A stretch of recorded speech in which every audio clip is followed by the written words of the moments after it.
এইবার স্নানযাত্রায় প্রভুকে বাড়িতে প্রতিষ্ঠা করলাম। জানো তো, প্রভু কিন্তু সহজে সবার বাড়ি যায় না।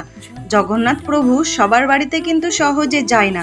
আমি আগের বছর যখন ছবি নিয়ে এসে প্রভুকে বলেছিলাম, ছবির মধ্যে জল ঢালতে ঢালতেই প্রভুকে বলেছিলাম যে প্রভু, আমার যদি কোনো সামর্থ্য হয় তাহলে তোমাকে আমি বাড়িতে প্রতিষ্ঠা করব। তো দেখো, ভাবিনি যে 1 বছরের মধ্যেই আমি প্রভুকে বাড়িতে নিয়ে আসতে পারবো। তো প্রভুর হয়তো ইচ্ছে ছিল যে আমার কাছে পুজো নিবে, আমার হাতে পুজো নিবে, আমার বাড়িতে আসবে। তো যাই হোক, এইবারে আমি প্রভুকে বাড়িতে নিয়ে আসতে পেরেছি।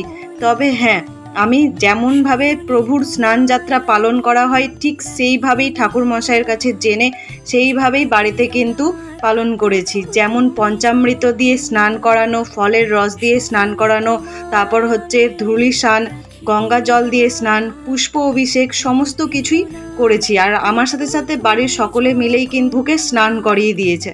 তারপরে দেখো, প্রভুকে সুন্দরভাবে পরিষ্কার করিয়ে সুন্দর নতুন নতুন বস্ত্র যা যা প্রভুদের জন্য কেনা হয়েছিল সমস্ত কিছু কিন্তু সুন্দর করে প্রভুদেরকে পরিয়ে দিয়েছিলাম। তো কেমন লাগছে আমার জগন্নাথ প্রভুকে আর তার সাথে সুভদ্রা আর বলরামকে তোমরা অবশ্যই কমেন্টে জানিও। শুধু এই নয়, তারপরে প্রভুকে এক এক করে যতগুলো ফুল এনেছিলাম প্রভুর জন্য সব ফুল দিয়ে সুন্দর করে প্রভুকে সাজিয়ে দিয়েছি।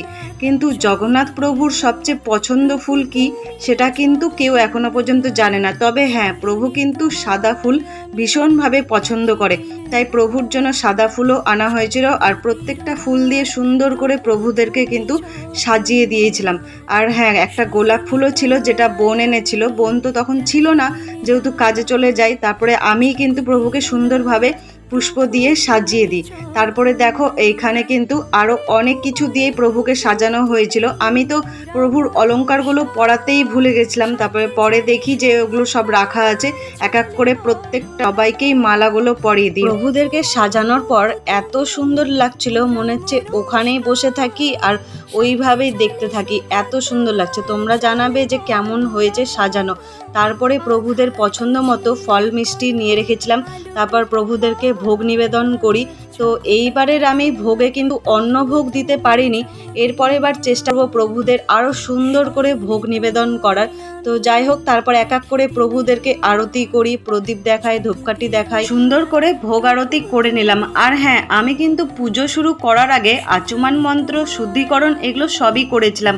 আর পুজো করার সময় কিন্তু মূল মন্ত্র, ধ্যান মন্ত্র, প্রণাম মন্ত্র সবই করেছিলাম। তারপরে গিয়ে কিন্তু আমার পুজোটা কমপ্লিট হয়। যদি কোনো ভুল হয়ে থাকে তাহলে অবশ্যই তোমরা কমেন্টে জানিও। নেক্সট বার প্রভুর স্নান যাত্রা আরও সুন্দরভাবে করার চেষ্টা করব। আমার এই ভিডিওটা তোমাদের যদি ভালো লাগে তাহলে চ্যানেলটা অবশ্যই ফলো এবং সাবস্ক্রাইব করে নিও।